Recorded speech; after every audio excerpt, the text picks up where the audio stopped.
Hey, welcome back to the Health Bridge. This is Dr. Pedram Shojai. Excited to be here. I've got some really fun stuff happening that I can't wait to share with you. First order of business, just want to get this out of the way, is I thought long and hard about how to do this show right. I love the East meets West. I got the best friends in the business that are all awesome doctors, and so still going to be doing that and going to be going after some of the top brass ivory tower types of docs on the Western side and really integrative medicine and functional medicine. So that's what this show is, and it's going to thrive and basically follow some of the really important health and wellness conversations. What I decided to do was spin off a separate show called The Urban Monk, which is also the name of my next book coming out, because that's a place where I can talk about personal development, spirituality, conscious capitalism, and some of the other stuff that I geek out over. And after thinking about it, I just decided it's probably best to do two shows, and that way the other one can have a free form conversational flow to it. We're putting an explicit tag just because I don't want to tell people they can't say bad words and just let them go, but it's really about a different conversation. What I invite you to do is check it out. Let me know what you think. If you're in the Apple universe, just go into the store and look up The Urban Monk and subscribe, and then the podcast should be in your feed. If you're in YouTube, subscribe and let me know. This is the Health Bridge. This will continue to be the Health Bridge, and I have so many guests that are going to be coming in the next 18 months. I'm really stoked about all this. It's going to be a lot of fun. So today, absolutely delightful gal. I did not know her. My good buddy Ocean Robbins introduced me to her and just fell in love. She's just wonderful. Susan Peirce Thompson is wonderful because she has gone through the ringer in food addiction and has helped herself, and is also on the cutting edge of neuroscience and is a professor teaching this stuff and looking at addiction with food and how that impacts us. So I learned a lot. I really enjoyed this conversation. I hope you do too. Let me know what you think, and I'll see you on the other side. Hey, and welcome back. It's Dr. Pedram at the Health Bridge. I am here with Susan Peirce Thompson, who is a PhD in brain and cognitive sciences, which makes me happy because I love to geek out about this stuff. Susan, welcome to the show. Thank you so much, Pedram. It's great to be here. So you will teach courses in positive psychology, psychology of eating, body image, and wellness. And part of your rocky road to getting here is you had to deal with some weight issues as a child, and you get yourself into a little bit of trouble. And the road to recovery led you to a place where you're actually helping so many people. I know you're a clinical professor up in New York and are teaching a lot of stuff, but let's get into that. Let's get into how you got into trouble and then what you started learning to kind of work your way back out, because I know a lot of our listeners are going to be able to relate to your story. Sure. Thanks, Pedram. I love how you say how you got into trouble. And I did. Oh man, I was trouble. So I was kind of actually a normal sized kid. It wasn't until I was 12 that I was overweight. And then, it didn't start off bad, maybe 20 pounds overweight when I was 12, 30 pounds overweight when I was 14, and it just started to climb from there. And this was, the 1980s when not a lot of people were overweight. So it was rough. And the trouble that you speak of is the diet that I found that actually worked was drugs. So I started to do drugs as a teenager, and that led me to a really low place. I got clean and sober when I was 20. I pretty much just blew away my teenage years, dropped out of high school, the whole 9 yards. But after I got clean and sober, just after my 20th birthday, I enrolled in community college, did really well. I'd always been a good student as a kid. And then as a teenager, drugs had kind of changed that. So I did really well at community college. I'm from the San Francisco Bay Area, so I transferred to UC Berkeley, and I got 4.0s every semester there. And I was the student keynote speaker at the graduation ceremony when I graduated. So I did well academically. And after I got sober, though, my weight became a big issue again. Food became a big issue. I started to use food again addictively in a very drug-like manner. And then at that point, because I'd had experiences with actual drug addictions, the parallel was not lost on me at all. I could very much feel that I was using food the way I used to use drugs and alcohol. And my weight, I knew when I got sober that I would whack on 40 or 50 pounds, and I did in what felt like a heartbeat. Um, and so again, weight became an issue, and I was really trying to diet and exercise. I was going to the gym. I was trying to eat healthfully. I was doing everything that we all think of as the things to do, and it would help a little bit for a little while, and it would never get me all the way there, nor could I ever maintain it long term. And it was sort of the maddening, frustrating rat race of my life's existence that I couldn't take off all my weight and get slender like I wanted to be. I had this image of me in my mind as a slender person, and every time I would catch my reflection in one of those shop, security cams, or in a glass as I was walking down the street or something in a window, I would be stunned by how huge I was. I couldn't believe that I was so big. And academically, I kept excelling. I got a full ride to get my PhD at one of the top 3 programs in the world. Actually got into every graduate school I applied to, and I moved out here to New York to get my PhD, and that went well. And so I started to investigate the psychology and the neuroscience of food and weight loss, and doctor heal thyself, right? And really nothing worked until I got shown a method of eating that came from a 12-step program for food addiction. And I adopted that, and it worked like magic that fast. I lost all my excess weight. I think I lost, 60 pounds, what felt like overnight. I went from a size 16 to a size 4. I think at my heaviest, I was a size 20. And I just got down to a size 4, and that was over 12 years ago. And I've been maintaining a slender figure since that time. And it felt like, it just felt like a miracle. I felt like a 6-year-old girl being told she gets to live in the Magic Kingdom and be Cinderella in the castle. It just was such a relief when that finally happened for me. Well, it sounds like you were pulling so hard for so long, and I know our listeners can relate. It's just, everyone's got orthorexia now, and everyone's like, oh, I can't eat gluten, and I can't eat dairy, and I can't drink water. What am I supposed to do? And it's so frustrating because it's not from a lack of will. Most of the people in our world are trying or have tried unsuccessfully. It sounds like you did so for a very long time. The shortcut is obviously not the way to go, and so the life lesson that you got in the addiction management and the addictive circuitry that you studied in school seems to have uncovered something. So I really want to jump into this, because what is an addiction to food? Like, what was the unraveling piece there that made you just go, oh my goodness, this is a behavioral thing and ... right? Yeah. Well, the epiphany was really at first just on the level of what to do and what to eat. I got shown how to eat and how to structure my relationship with food in this 12-step program for food addiction. And it was a long time before I unraveled the neural and psychological mechanisms for why it was working. I just blissfully followed it, sort of cluelessly, for a long time, and spent most of my energy helping other people to get what I call happy, thin, and free, to get happy, thin, and free too. And so that's all I was doing for a long time. And it was, I got told, don't eat sugar ever, don't eat flour ever, weigh and measure your food, eat 3 meals a day, don't snack ever. Ugh. And here's exactly your food plan.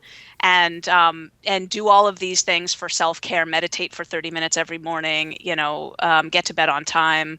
All of these sorts of things were helpful, and I did them all, and it worked like a charm.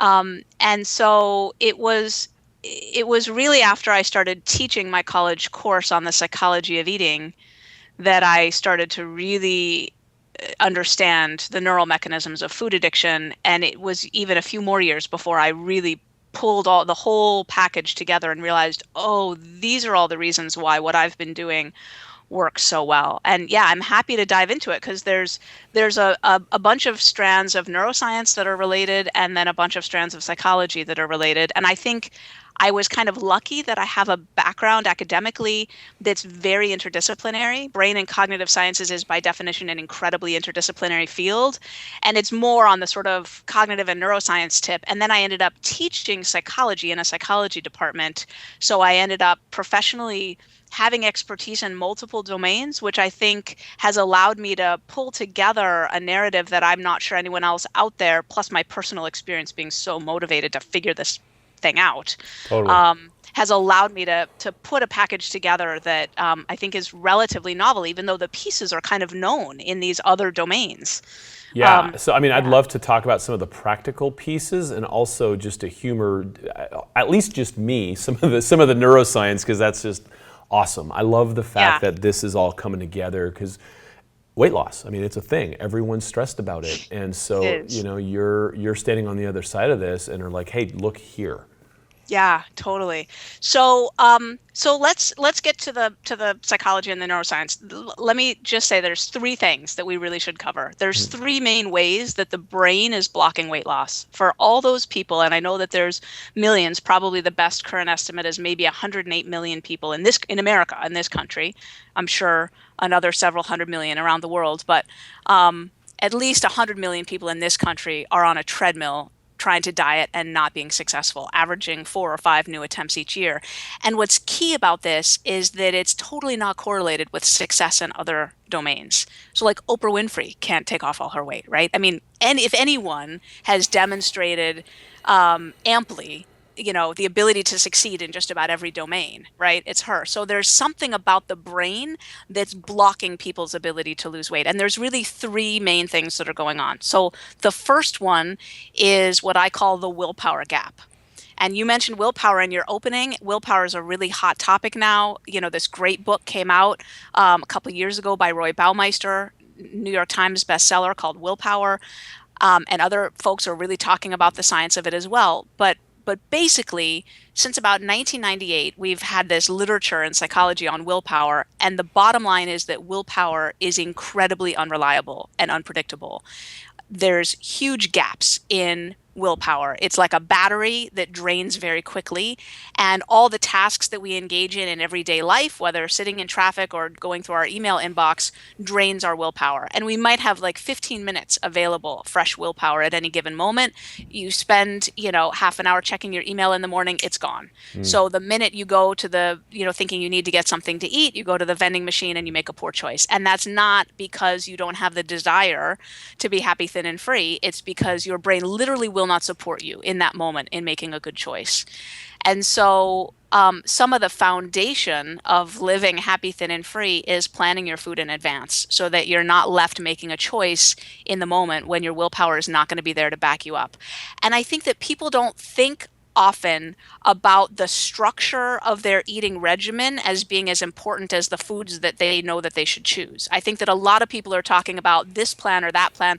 I mean, really, my plan, which is Bright Line Eating, can be done paleo, it can be done vegan, it can be done whatever, because really the bottom line is more about having the structures in place to make the food choices you want to make in the moment, as opposed to niggling over which healthy foods you want to be eating.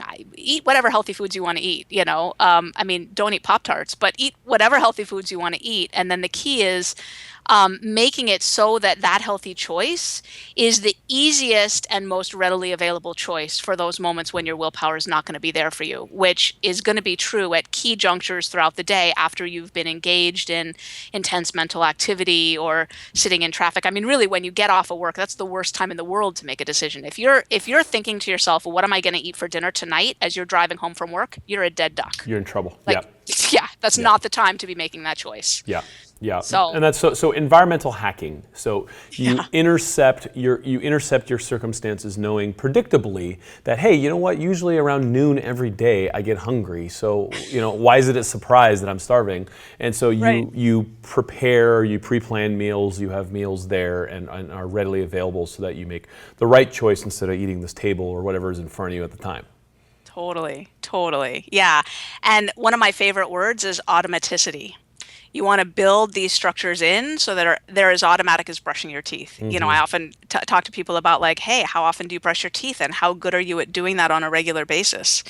Whatever it is that allows you to do that, those are the neural mechanisms you need to employ in setting up your food life. That kind of automaticity. Great. Okay, Yeah. so first one is automaticity and basically intercepting the day, knowing that you want to supplant a bad choice with a good one when it comes to meals, pretty much every day in your life. Yeah. Yeah. So Great. write your food down the night before, have a little food journal by the fridge, just plan it out the night before. Have a really clear food plan with categories and quantities of foods that you eat at each time that you want to be eating so that you're not thinking, what do I want to eat from the whole range of options in the universe, but rather, where's my protein, where's my vegetable, those kinds of things. Yeah. So the second one has to do with a hormone called leptin. And leptin is the hormonal signal that tells our body that we're not hungry anymore and we really want to be active.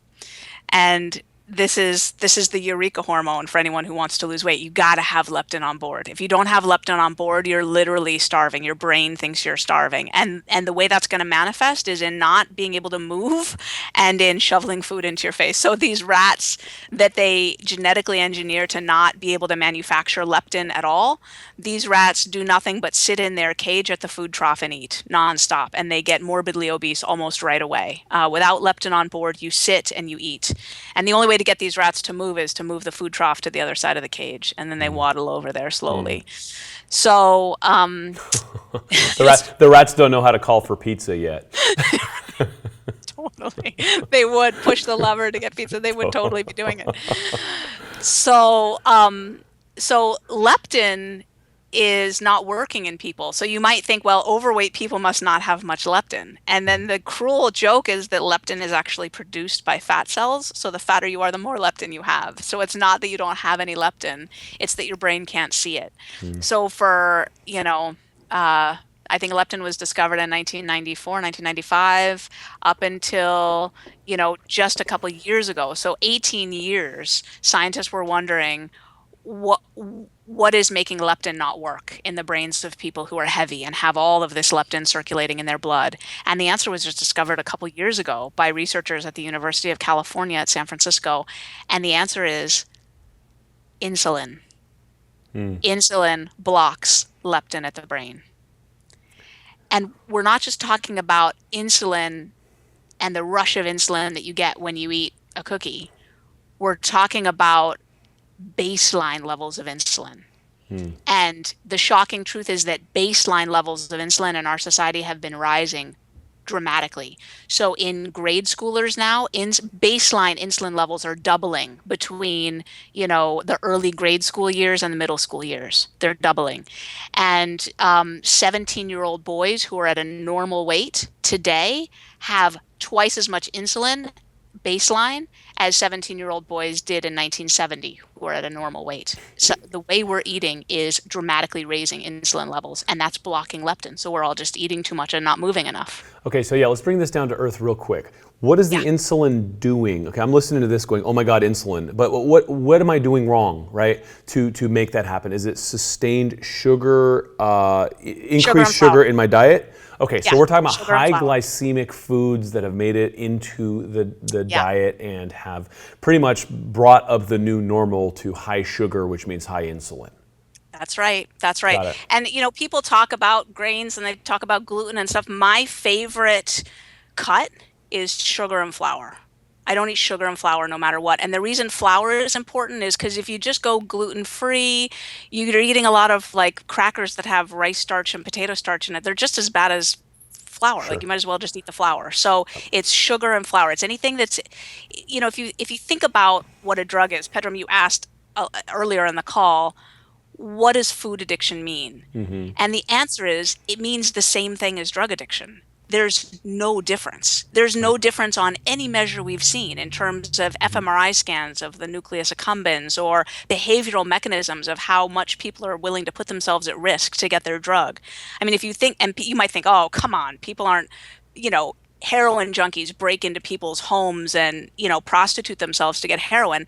So I want to say to you, well, 80,000 people last year had a leg amputated because they wouldn't stop eating sugar or couldn't stop eating sugar. They had diabetes and their doctor told them, "I'm going to cut off your limb if you don't stop eating this way." And they said, "I got it, doctor." And they walked out the door and got fast food. So it's the Mm. same thing. It's Mhm. exactly the same thing. And it's the sugar and flour that blows dopamine into the nucleus accumbens. We're on to the third thing here now, actually. This is the third thing, is sugar and flour causing a flood of dopamine in the nucleus accumbens, and the nucleus accumbens responds by saying, "Whoa, that was really excessive," and thinning out the dopamine receptors. It's called dopamine downregulation. That's the Mm. crux of addiction right there. Mhm. And from then on, you're using to feel normal. No longer using to get high, you're using to feel normal. So this is the agitation and the sense of dis-ease that people feel that leads them to go eat something for comfort. And I can tell when someone's addicted to sugar and flour because I say, think about stopping eating sugar and flour. Just imagine no pizza, no pasta, no cookies, no crackers, done. And this look in there, that's, yeah, your response, exactly. The terror goes into their eyes. And what I know they're thinking and feeling, because I felt it too, is my world would be bleak Yeah. without that. Like, I can't even fathom letting go of that in my life. And the truth is that when you let go of it, it's awful and hard, just like quitting smoking is awful and hard. And then it gets really pretty easy after a while. Complete abstinence leads to so much freedom, where the desperate experiment of having one cookie or one chip in front of the TV, one piece of pizza, it doesn't work. For so many people, it doesn't work. And so my message is actually one of freedom through bright lines. Bright lines are clear, unambiguous boundaries that you just don't cross. And people get bright lines when it comes to nicotine. I don't think there's 2 and 3 pack a day smokers or 1 pack a day smokers who think that they're going to get free and healthy by cutting down their nicotine consumption. They are all thinking, I need to quit smoking. Mhm. And it's the same thing. It's the same thing. Just like a pack a day smoker can't have a cigarette on a Saturday night, when you're really struggling with your weight and addicted to food, you can't have a cookie and think that there's not going to be repercussions of that. You're going to rehook yourself and it's going to be harder all over again. But once you put up the bright line, after you deal with the withdrawal and you deal with, the quitting process, just like quitting smoking, eventually you have complete freedom and you reorient your identity to being someone who doesn't eat that stuff. And it becomes so much easier. It's interesting because with cigarettes, it's a pretty compelling argument to say, okay, well, that's stupid and don't do it. But with food, you go, well, man, I gotta eat, right? And so Yeah. that I gotta eat really gets a lot of people into trouble because then you have 1,000 people an hour throwing health and diet advice at you saying, no, no, no, Yeah. no, my diet says don't do this. My diet says don't do that. There's so much noise out there that people don't Yeah. know which way to go, so they keep making mistakes, and they're basically stumbling across that bright line of yours. Very 12 Yeah. step, by the way. It's stumbling across Yeah. that bright line day in and day out, and that's why you're suggesting this addiction remains, and then there's no real sustained weight loss. Yeah. And I do have one concept to throw out there that Mm. I think really helps to simplify that clutter of information, because I do agree that trying to get dieting advice is kind of like trying to get a drink of water out of a fire hydrant, right? I mean, it's just, Yeah. how do you simplify that landscape? And I think a really key concept is missing from our national dialogue on this, and that's something I like to call the susceptibility scale, which is the scale of how susceptible someone is to the addictive pull, the craving of refined foods, of junk food. And just like with opiates and alcohol and cigarettes, not everyone's equally susceptible. So I think a lot of people misconstrue addiction as being in the substance itself. Well, heroin's addictive. Anyone who does heroin gets addicted. And I want Mm. to say, no, they don't. You might take 1,000 people and give them a surgery and send them home with a Vicodin prescription, and they might all get physiologically addicted after 3 weeks of being on Vicodin pretty heavily. And then when it's time to wean off, most of them will wean off without a Mhm. second thought and go back to their lives. And some of them will be hooked and not be able to wean off. Mhm. And it's the same thing with cigarettes. Some people really are pretty successful as casual smokers. Same with alcohol. Some people can drink a little bit and it's not a problem. And so with food, I have a susceptibility scale that measures how susceptible people are to the addictive properties of refined foods. So it's a scale from like 0 to 10, with 10 being crazy addicted and 0 being, I hardly think about food at all, and I can eat junk food or not or whatever, it doesn't bother me. Mm-hmm.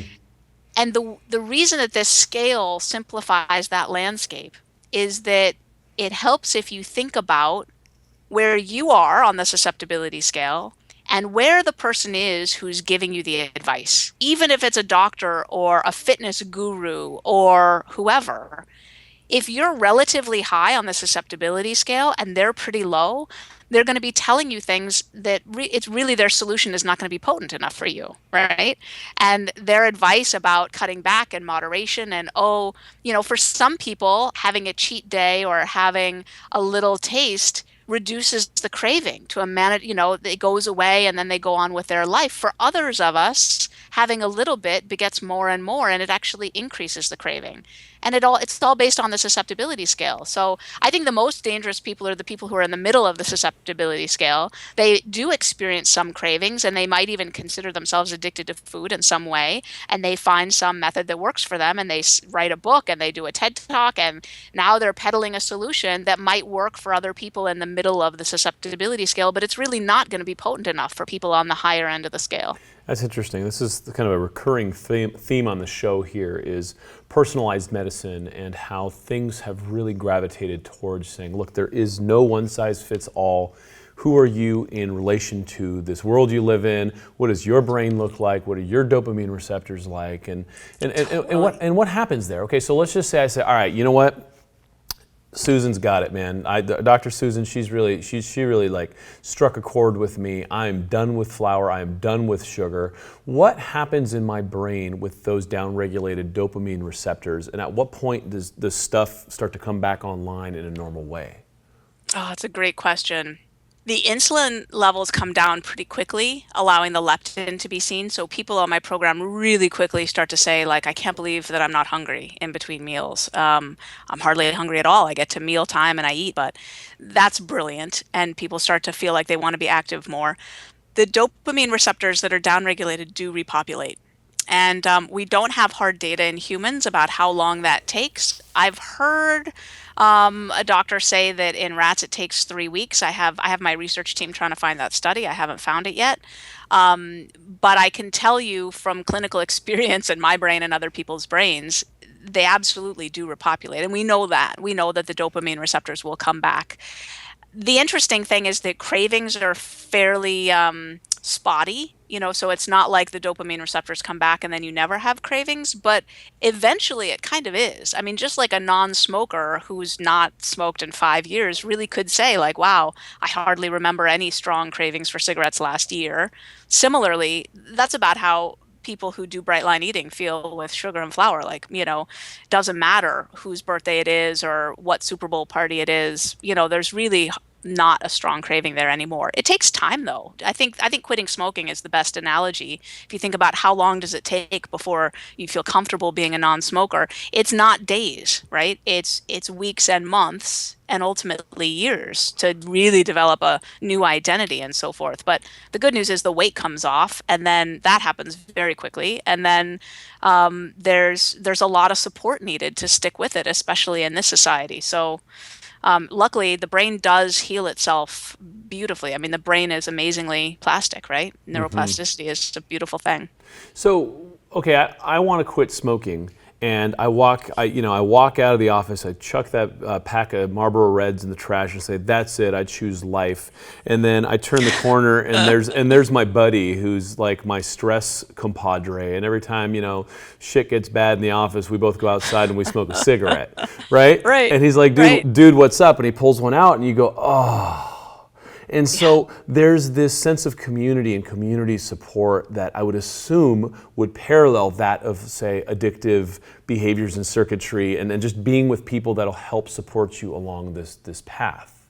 Totally. Yeah, we have, for that very reason, and because food is so ubiquitous, we have one of the most vibrant online support communities ever. I mean, you post in there anytime and you just get a flood of love and support. And I encourage people to have an emergency action plan, in their smartphone, in their back pocket, like written down when temptation strikes exactly what I'm going to do, and to have at least 5 things on there. There's a lot of things that are clinically proven to replenish willpower in the moment.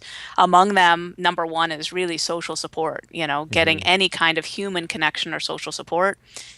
Just a few minutes of meditation will do it. So excusing yourself to the restroom and sitting there and breathing deeply for 3 minutes will do it. Prayer will do it. For many, that's connection with some kind of other higher being, right?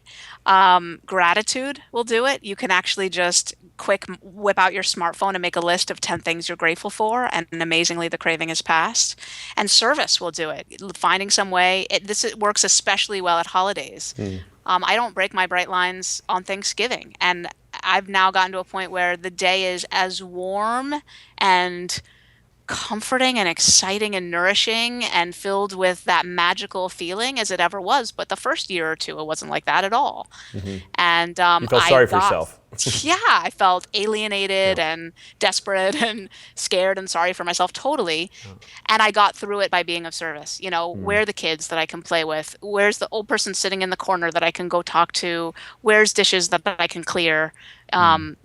There's ways to get through any situation without eating addictively. And for those of us who really struggle with our weight, it's about finding those other ways to get through those cravings. I've been through so many things since I started Bright Line Eating and let go of sugar and flour. I had twin babies who were born weighing 1 pound, 1 pound, Oh my goodness. 6 ounces, and 1 pound, 7 ounces. 4 months they were in intensive care. That was probably the heaviest thing. And that was an extended ordeal that, I didn't eat over. I didn't eat over, Wow. So no matter what you go through, you can get through it. I have a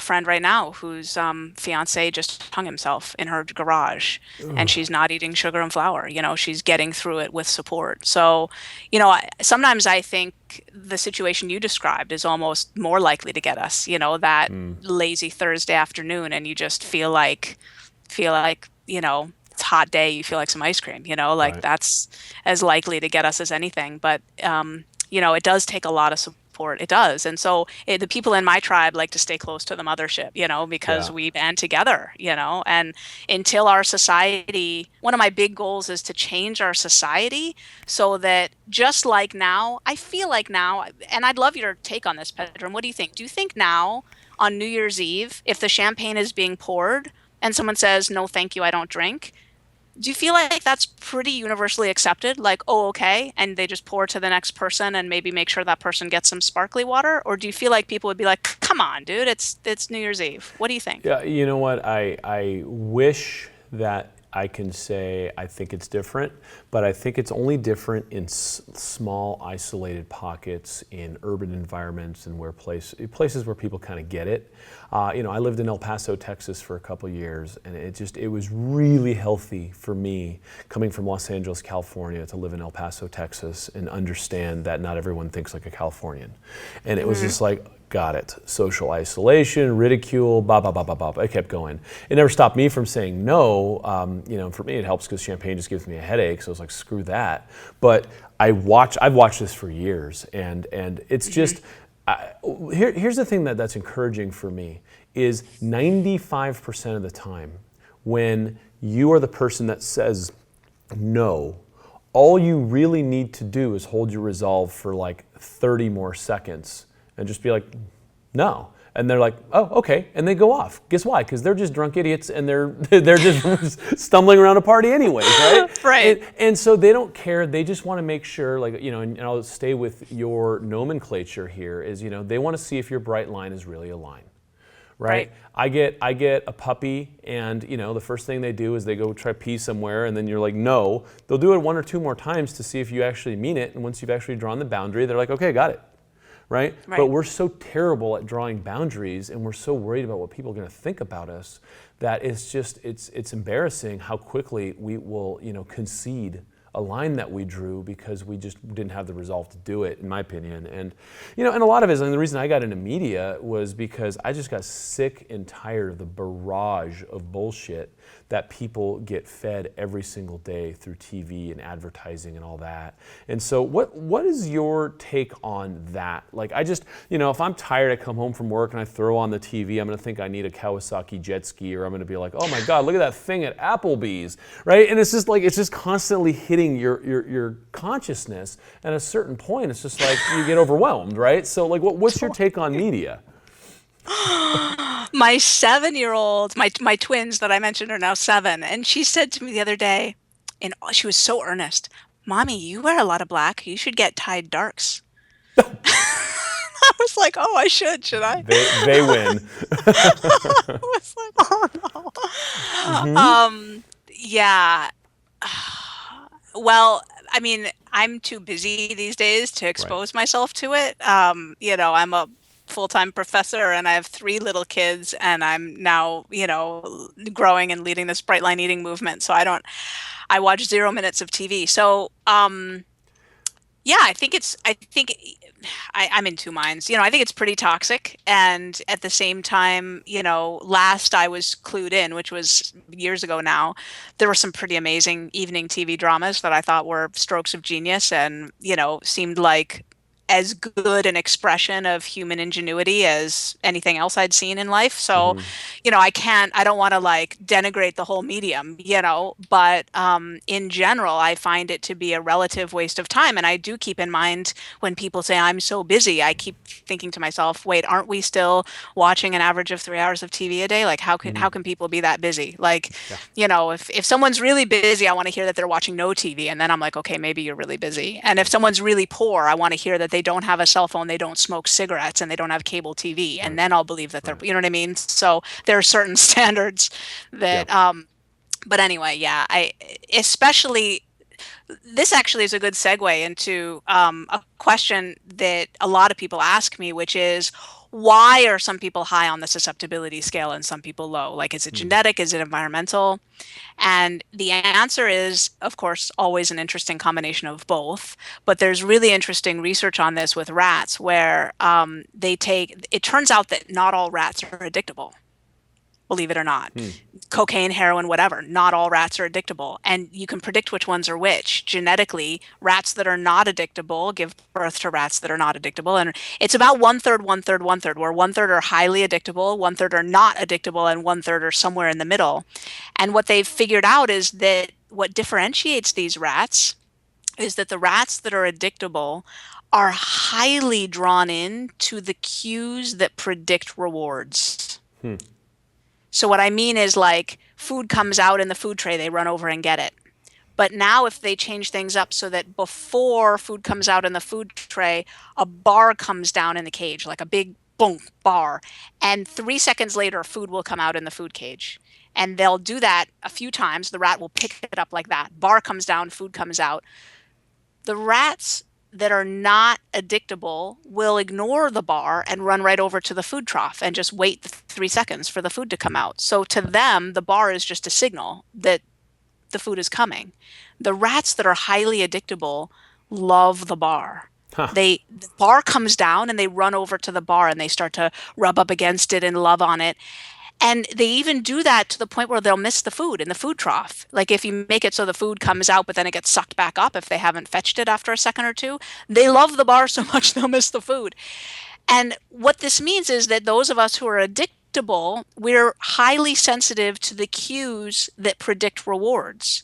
Now, those could be emotional cues, like if you've trained yourself that you always eat over boredom, over frustration, over anger, over loneliness, the presence of that emotion becomes a cue that predicts reward.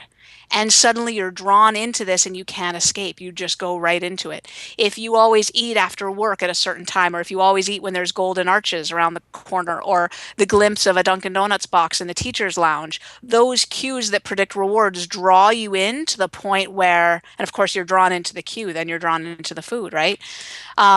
So I think that TV can be especially challenging for people who are highly susceptible because those commercials with the chocolate swirling and the big burger, they do that stuff on purpose, right? I mean, it works Yeah. for people who are highly susceptible. Those triggers sometimes they feel almost insurmountable. Well, and you're a neuropsych person. There's a lot of people who went through your education, are pedigreed like yourself, that are off working for the food companies that are also running the ads. And, I'm sure they got more money than you, but, you sleep better at night. And so, a lot of neuropsychology goes into, food addiction and just getting better, Yeah. a better customer base. But in there, I'm hearing a very awesome opportunity. Obviously, it sounds like the rat that's rubbing up against the bar has really misallocated neurons to the wrong the wrong thing, and is just kind of misfiring and lost there. But there seems to be an intermediary step where there's a lot of opportunity, from what I'm hearing. Because if you run to the bar and not to the food, and you could intercept at that stage and kind of redirect that addiction away from, say, the food, then you have an opportunity to kind of take that cue and move in a different direction. Is this a solid read of where you might have intercepted this? Like, how does the therapy now interface with an understanding of saying, look, I'm hyper addictable. I'm the guy rubbing up against the bar. I got an emotional cue. I saw the Dunkin' Donuts, whatever it is. Now, how do I disassemble that and move away from creating a food addiction that ruins my life around that? Yeah, it's so true. It's a matter of instance by instance, day by day, breaking those associations. So the good news is that we are human and that in some sense we have free will, we have control Mm-hmm. over our actions. And so what we can do is we can behaviorally replace. That's why I think the emergency action plan is so brilliant. If you have something to do instead, you can replace the cue binge or the cue eat or the cue whatever, use whatever association, you can replace it with something else. And it just takes sometimes a few times of successfully navigating that circumstance. And all of a sudden, your brain has different, cue response associations. And over Mm. time, those can be as robust as the old ones were. But here's the trick about how the brain works: the old one's always there. Yeah. And there's a lot of research on this. Old patterns never go away in the neural network. They are like a dry riverbed that's just waiting for water to run through Mm. it again. And so that dam upstream has got to remain firm. That bright line has to remain strong. And you have to continue to redirect that neural energy in the new pathway, which can also be equally strong. Mm-hmm. But the old one's always there. So, the sort of once an addict, once an alcoholic, always alcoholic. There's real neural validity to that. It's not just hooey. And it is true that when people go back to old patterns after decades, they're stunned to find that in a very short time they're as worse off as ever. So that's the sad part for those of us who are highly addictable. Yeah, Um, well, I mean, it is what it is. We don't make the rules, but at the end of the day, you found a way out, and you're helping thousands of people do it. I yeah. got one last question for you, and we're running out of time. Is this whole notion? You said you're a psychology of eating professor. Are you friends with Mark David?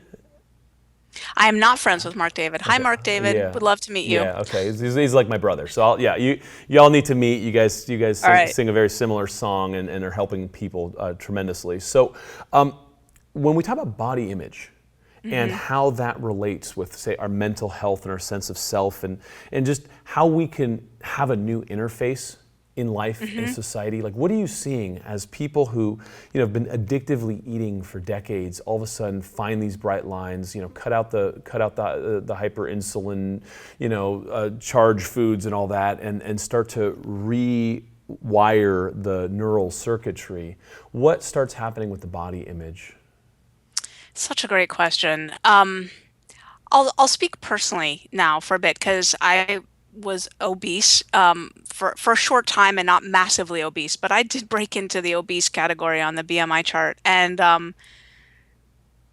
in my feeling about it is that the weight that I was carrying was not just devalued by societal standards and so forth, it was an outward manifestation of the fact that I betrayed myself with my food choices on a regular basis. I would want to eat this and end up eating that. Mm. And so it wasn't just that I was a heavy person who was constitutionally heavy and ate healthfully and exercised regularly and people leave me alone. That wasn't my story as a heavy woman. My weight was a part of my challenge, and it was the outward symbol of what I felt was most wrong with me because I couldn't stop eating the way I was eating.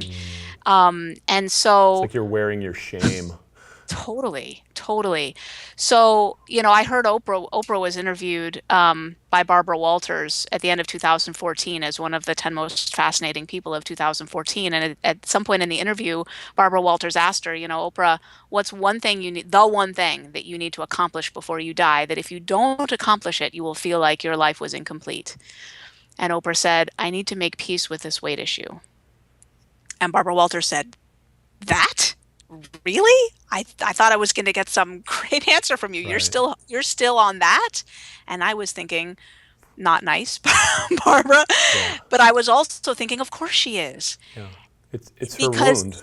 yeah, Oprah has said she's a food addict. And, so for me, and I'm just speaking for me, there was no peace for me in this world unless I got that weight off because of what it represented in my Yeah. life and because of the fact that I was not well with food. And so what I see in people, and I really am a fan of getting the weight off. I mean, I don't think thin is well, and I don't think thin is worth much if it's achieved by doing speed, but I Hmm. think that being happy, thin, and free in a way that really validates that, here I am wanting to eat these wholesome foods and actually eating them and reaffirming my love for myself in that way on a daily basis. Mm. There's something incredibly healing about that. And so I shepherd people through the weight loss transition all the time. It's now my full-time career. And what I see is a tremendous amount of excitement as the weight starts to melt off. And then right around goal weight, what I find is that people realize their goal weight is lighter than they ever thought it was. They never thought that they could get down to actually a truly slender body size. And so there's some amazement at that stage. And then once goal weight is really achieved, here I am in a size 4 or whatever, the size is immaterial, but like once you're really there, then there's like oh, I'm still not a bikini model. There's this like, okay, there's some kind of disproportion going on here, and shit, I'm now kind of old, and there's some flabby here, and whatever. Or, I work with people who've lost hundreds of pounds and have like a lot of extra skin. Yeah. And we talk to them about, wait a year or two. And then, we talk about if they want to pursue surgical options, the pros and cons, how to maybe get it covered by insurance. I go through all of this with people. And I think at some point, especially with age, and especially if you've been quite heavy, there's a certain amount of humility that we all have to have about our bodies. Like, Yeah. we're not all going to be bikini models. Thank God for clothes. And, Mhm. my clients and myself, we end up looking awesome in clothes. And, and then there's like a final stage of like really true acceptance. Like, I love my body. I feel comfortable in my body. I move through the world with ease.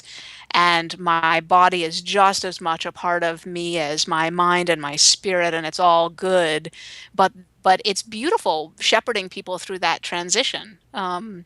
And because of the clients that I work with, I don't work with a lot of people who I'm, counseling to just like accept yourself as a heavy person, because I'd be telling them to accept themselves as a crazy, insane, maladapted to life person. We got to get that weight off. It's part of the whole package. I think you're doing some tremendous, valuable work out there in the world. This is such a refreshing conversation.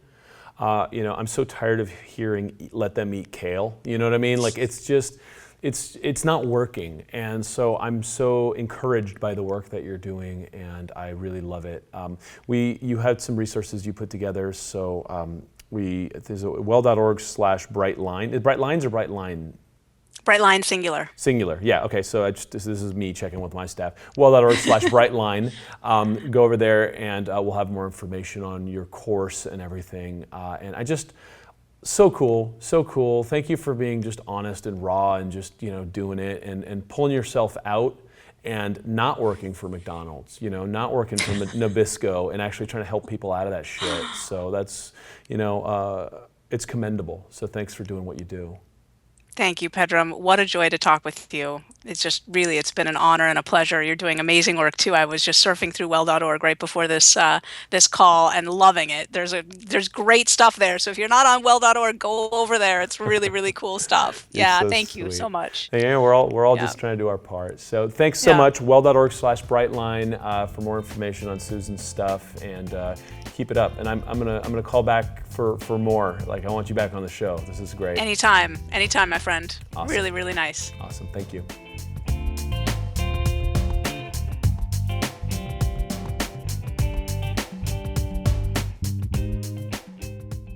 Hey, thanks again for being here. I hope you enjoyed it. Let me know. Go into the comments thread over in iTunes or over at well.org. Wherever you're at, just let me know what you think, what you thought of Susan, and what you thought of the format and the conversation. Also, again, I'm not going to do this every time. It's just a new thing. Please go over in iTunes and subscribe to The Urban Monk and let me know what you think of that show in that format. I'm having a lot of fun. This is going to be a great year, and it's just going from here. So thanks for being here. I really appreciate you, and let me know how I can be of service.